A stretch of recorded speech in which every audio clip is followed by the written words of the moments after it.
The following is for information purposes only and should not be considered investment advice. All opinions and views expressed by the contributors to this podcast are in a personal capacity only. They do not represent the views of Progressive Equity Research or any other organization mentioned in this podcast.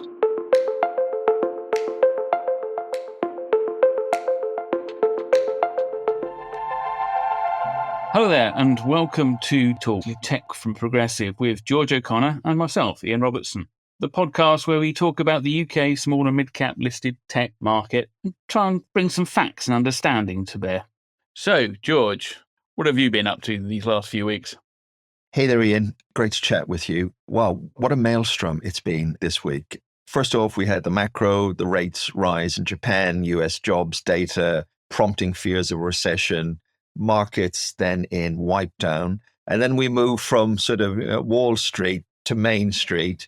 We have nightly anarchy here in the UK. And then just across the channels, we've got medals being given out.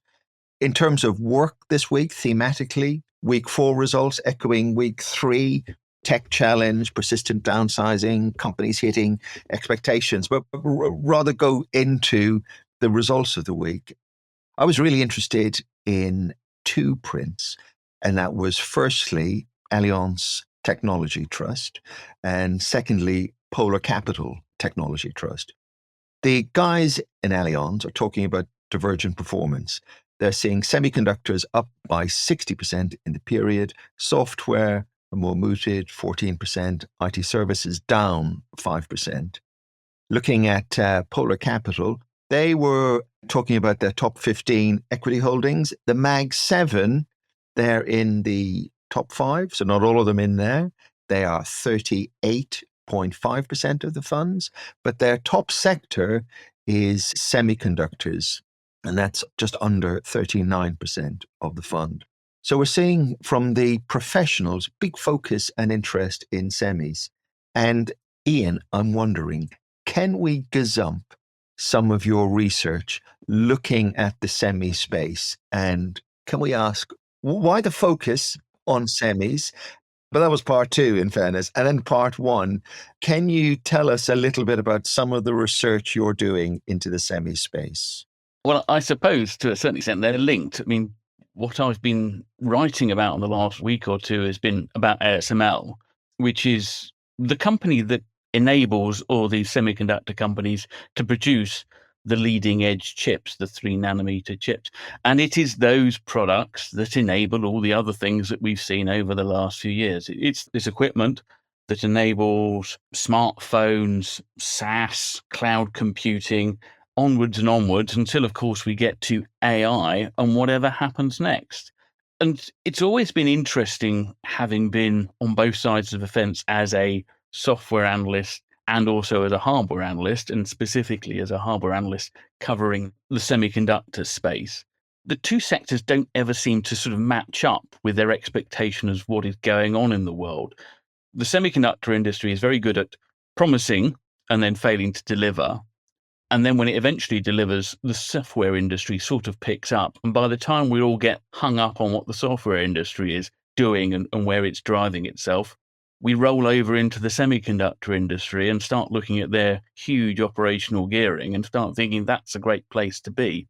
So what I wrote about ASML is really, for the UK market, it's something that we tend not to look at because we don't have semiconductor companies really of any substance in the UK market anymore. We've got Alphawave, we've got Raspberry Pi in inverted commas, we've got CML, but they're not grabbing the attention of investors at the moment. But if I look at Polar Capital, what's grabbing them is the Mag 7. Yeah. And we know in the Mag 7, it's really a story of Nvidia. And it's a story that for Polar and for Allianz. Yes. Even in the semis industry, do professional investors really not feel the need or the imperative to look beyond Nvidia? Well, we have UK versus international / global investors versus Nvidia obsessives. I think as far as the UK is concerned, we turn a blind eye towards the whole sector. And hence, to a certain extent, Nvidia has come as a bit of a shock to everybody that a company can grow so quickly and make so much difference.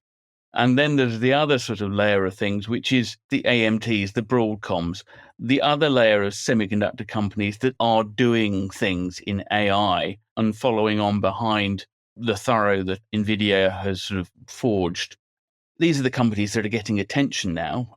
It's almost, there are two sides to it, one of which is the market side of things, which is what does the market do when it can't see any news flow coming from the big players or can't get any certainty? It moves over and starts looking elsewhere. But we also, as you say, we have this issue that if this is going to happen, and there is evidence that it is happening because we hear Broadcom and others talking in more positive terms about what's happening. And we also hear about Broadcom working with other partners in terms of developing chips. So this is moving beyond the Mag 7 to what can be described, I don't know, whether it's Mag 40, 50, 100. It's not into the thousands yet. And Yes. it's not permeating down into the UK small cap. What we might be seeing, we might see scraps and we might see signs. But there's nothing wrong with investing on signs. But this is sort of the natural flow of things.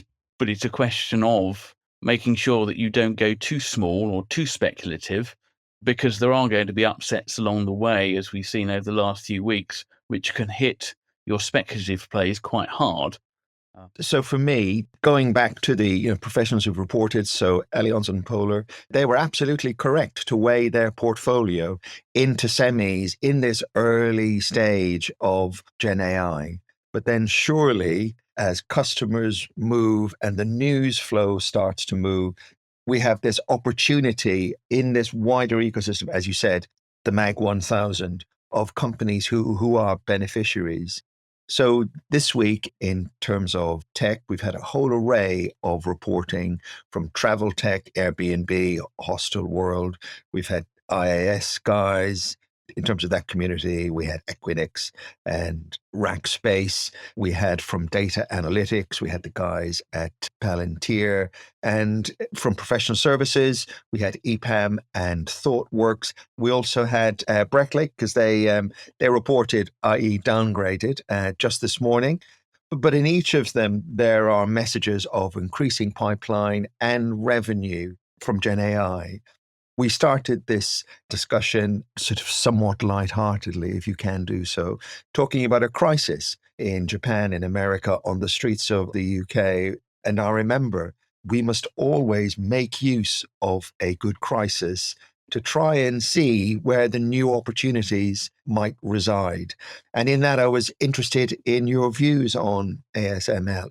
Is there a catalyst, do you think, Ian, for this, wider group of stocks to suddenly become of more interest to the investors? Will it be more legs behind the rotation? Because sadly, the operational and indeed the guidance messages through, what is now week 3 of reporting is, well, there's no further deterioration. There's no sort of short-term upside either. The market was recovering, but there's less enthusiasm. Tech remains challenged. So you'd say in all of this, in a generally sort of softer world, risk appetite must be turned off. So therefore, you should go back to the winners who are turning in great sets of results. And we would expect a great set of results from Nvidia in the back end of August. So in fact, my concern now, is it too early to talk about the Mag 1000? Because the lesson of this year is that the macro is the thing rather than micro company events.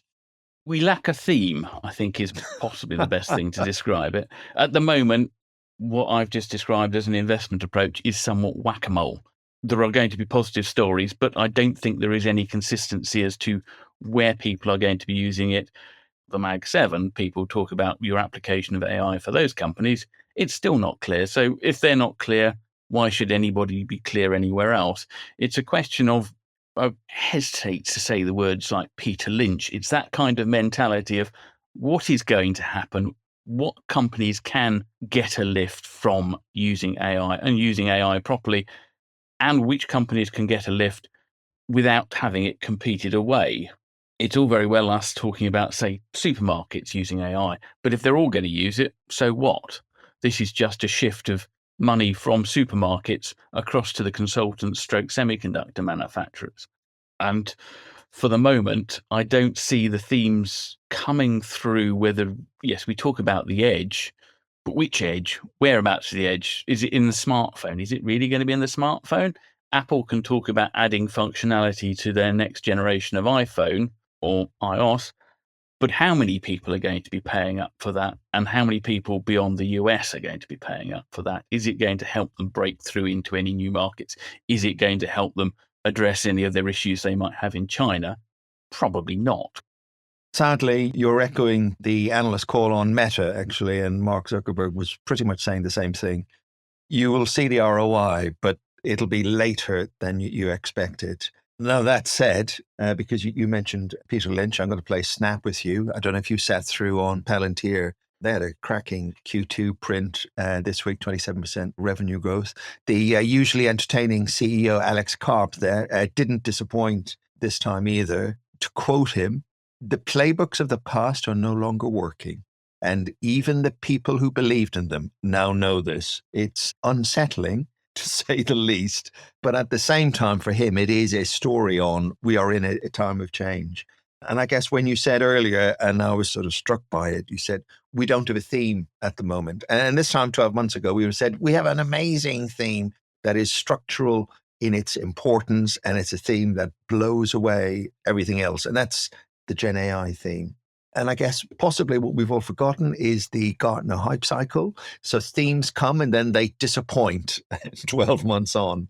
And then what we see then is more phased, dare I say, realistic adoption of the new technologies as you start to see them deploy and generate ROI. And possibly we're in this hole at the moment around Gen AI, as you said, as Mark Zuckerberg said. You'll see the returns, but not quite yet, even if Alex Karp tells us the playbooks of the past are no longer working. However, what I feel it's important is, but what I can't say with any certainty, is the timing in terms of when the rewards accrue to the investors in this MAG 1000 group of companies.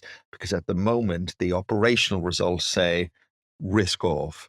And in fairness, if you want to back the winners, tried, trusted, successful strategy, you're still focusing in on that MAG 7, 5 group of companies.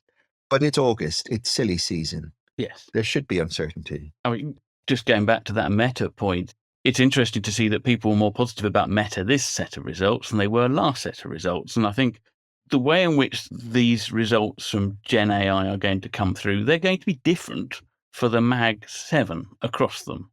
And if they were going to be the same, we have a serious worry because things don't normally move across markets in quite the same way when they're different companies and with different goals.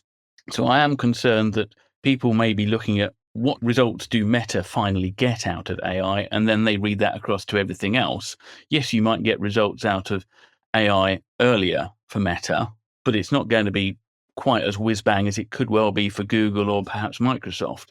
And you look at Apple and say, well, when are you going to get results out of it? Yes, you could get results quite quickly, but it won't be the dramatic results that we look across to Microsoft and the Googles of this world to get. That's true. And in fairness, Nvidia is going to publish some sparkling numbers back end of August. So we'll see it then anyway. Yes. Ian, lovely to chat. Really excited to see your ASML note. I think you've given us a few hints in terms of how you're seeing the market develop there. Brought to you by Progressive Equity.